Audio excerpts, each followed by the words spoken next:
Hello everyone and welcome back to Let's Play Final Fantasy IV's Postgame. In the last part, we finished up the last of the trials and now we're off against a new enemy almost immediately, the Iron Giant. 29,818 HP, 64,000 EXP, 63,000 gil. No elemental weaknesses. I think it's immune to any status ailments that really matter. You can't steal anything from it, but it can drop various axes, namely the Ogre Killer, Poison Axe, Rune Axe, and the Gigant Axe, all for Sid, none of which are worth getting. None? None at all?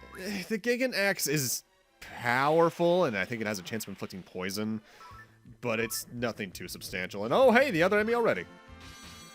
Yeah, this one, Gil Snapper, 30,710 HP, 63,000 experience, 62.5 thousand gil, a ridiculous 254 magic defense. So even hitting its ice weakness is not gonna do anything to speak of. Yeah. I believe this thing can drop lunar curtains occasionally.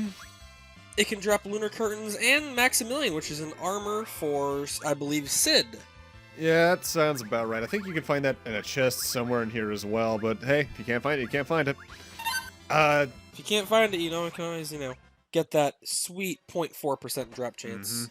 And that's the Vishnu Vest. That is Edward's best piece of armor in the game. I believe it has all elemental damage. And, oh boy, this floor.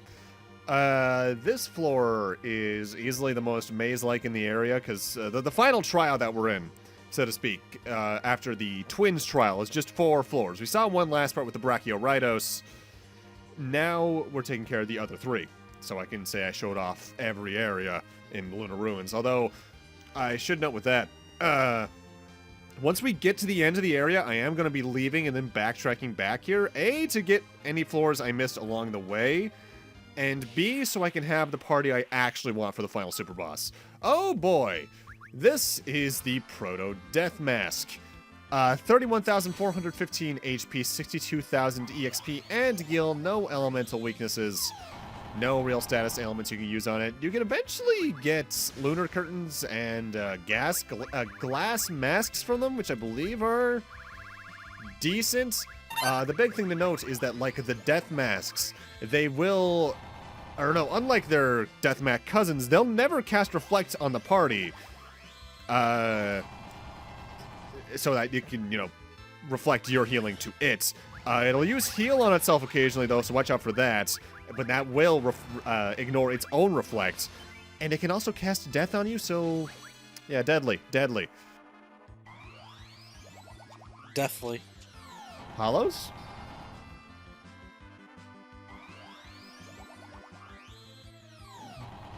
Ah, okay, didn't think about using the Lightbringer there. Oh, Jesus! Gain, I'm sorry. That's a little bit... That's about what I expect from a Dragoon. Almost dead. Suffering. Last part makes me happy, though. Still has one of the best DPS. I know. Similarly to the Lunar Subterrane, on the final 4 floors, more or less any fight can be treated as a boss fight in terms of the HP amount and their defenses. With that said, it also makes it a real good place to grind for level 99. Wink, wink. Yeah, I wonder what you could have possibly done. I didn't, actually. By this point, I think... Really?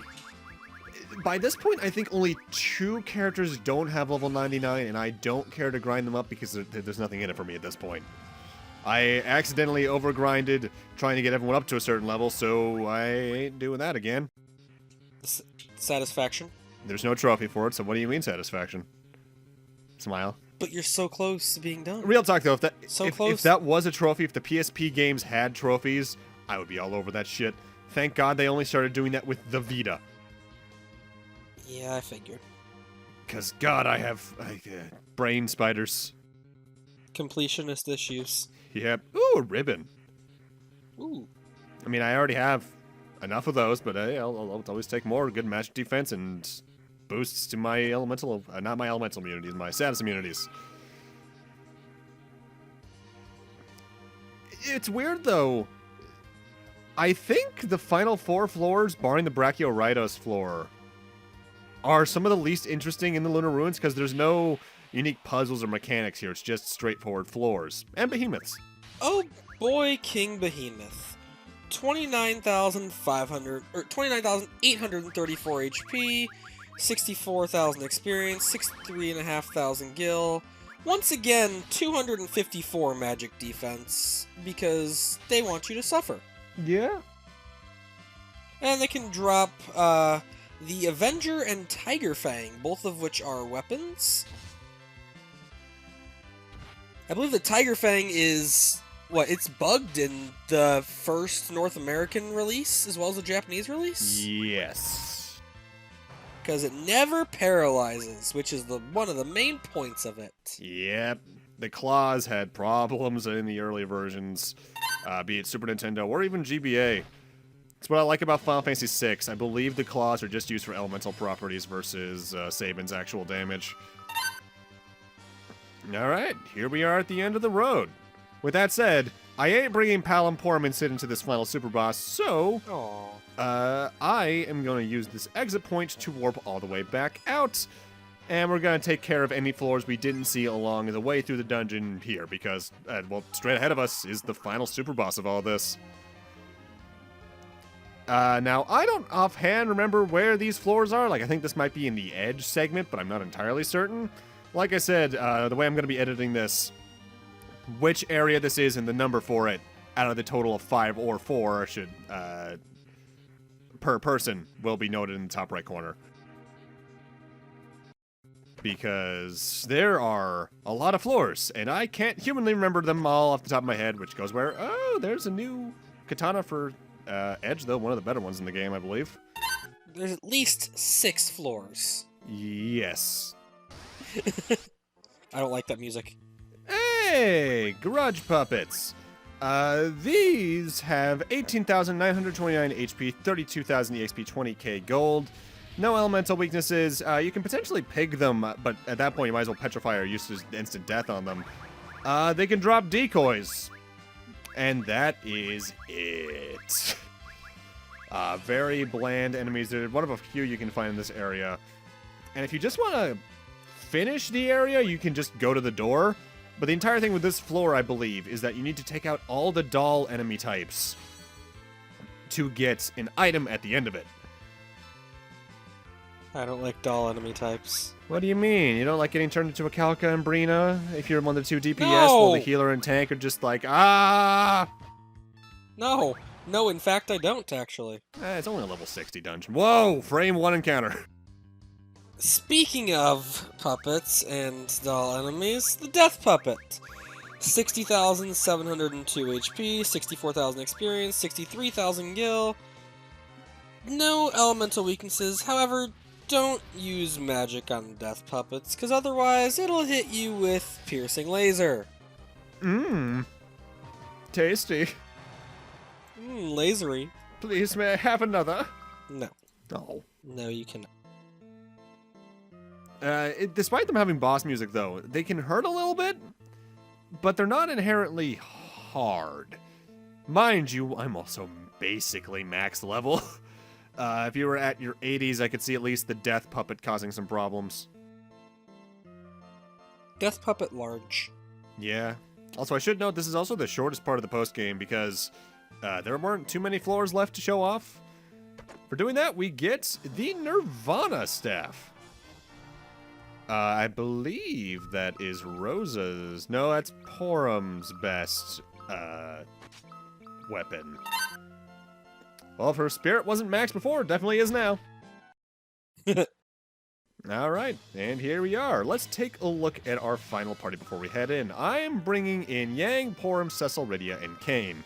Porum because, by and large, even though it doesn't matter at this level exactly, she is the better white mage between her and Rosa, given her spirit's generally higher.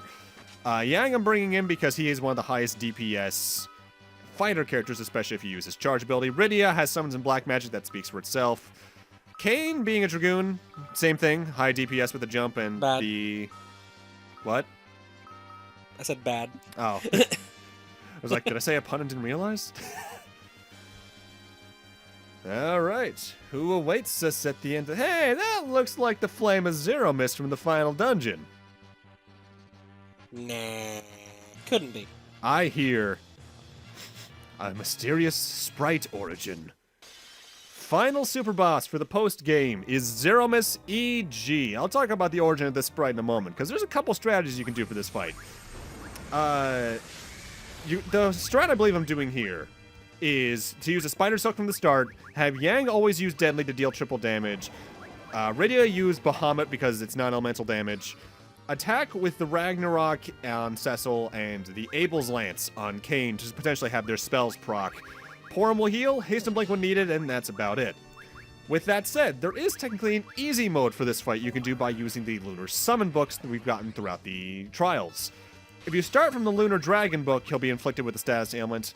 You can use a Spider Silk and go all out, because when the Toad from that will wear off, you can use Lunar Ifrit to stop him and then go out. And when Stop wears off, you use Lunar Titan to mini him.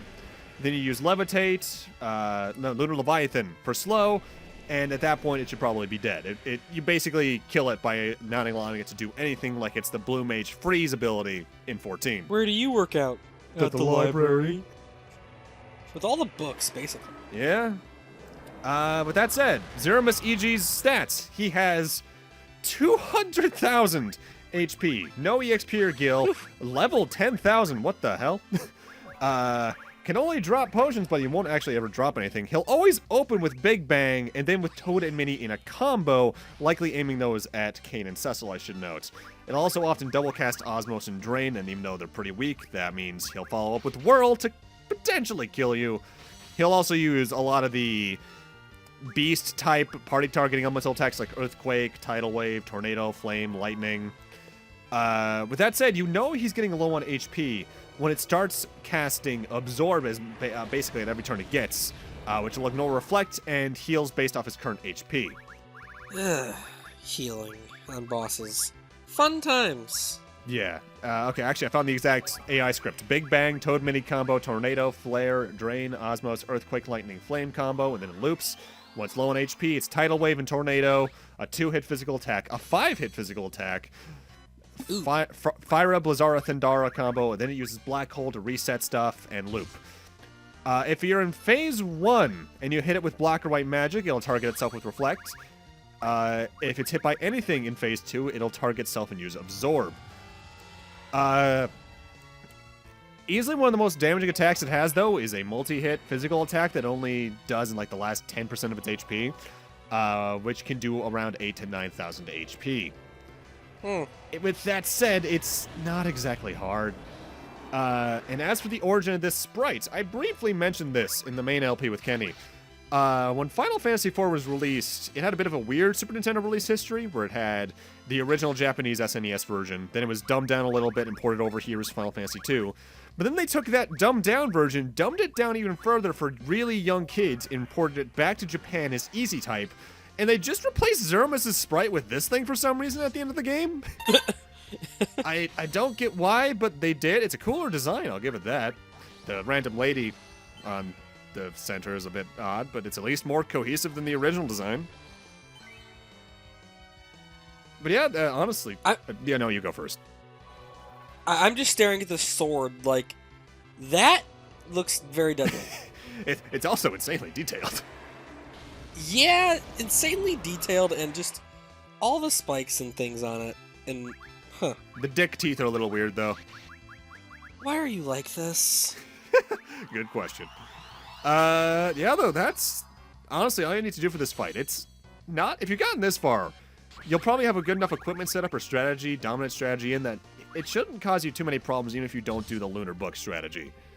And that's kind of the end of the post-game, too. After you beat the super boss, you can go back to the trials and get other items, but at that point, the only thing left to do is either fight the final boss again with the super endgame party, grind for whatever max equipment you don't have yet, or grind for 99. And it's not like there's New Game Plus like there is in the DS version, so you don't really get anything out of doing that, so Zeromus EG's just kind of the final challenge. I guess we should go over our thoughts of the post-game here. I guess I'll start in that regard.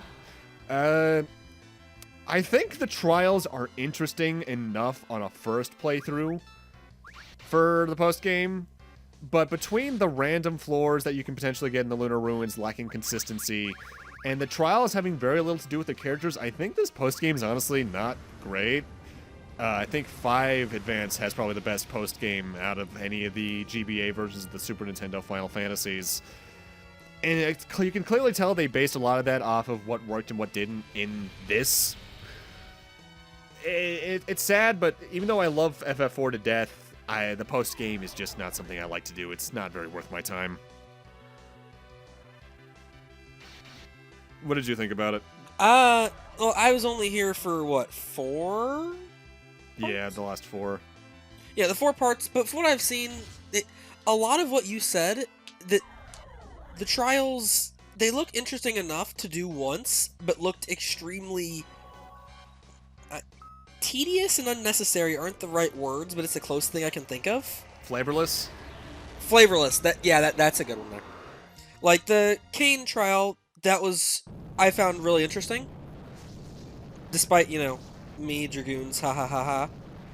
The Twins trial I was really not that interested in, the whole splitting up and everything else, and and the rest were kind of just, flavorless. Interesting on a first playthrough, but I wouldn't do it again after that for the most part. Yeah, that's about where I am with it. And it's a shame, too, because as I've said time and time again, I love this game to death. It's my favorite Final Fantasy. It's the most generic Final Fantasy in a lot of regards, but I love the spirit it tries to keep. The post-game here very much feels like something they just realized they had the time for when they were making the GBA version and said, screw it, let's throw it in.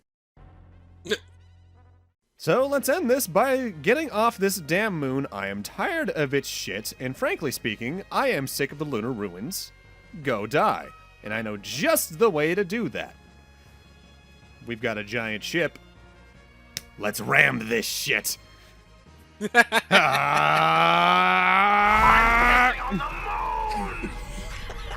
hate you so much. How do you like that, Obama? I pissed on the moon, you idiot! Ha-ha! Victory! I hate you so much. Screw the Lunar Ruins. Next part, we're starting off with the Interlude, which is the 3-part kind of in-between thing. That'll either be in the playlist or in its own playlist in case you want to watch that on its own. Thanks for watching. Have a great night, everyone, and we'll see you guys then. I'll do the true full-length outro after the Interlude. Bye. This is the part where you say goodbye, Anthem. Bye.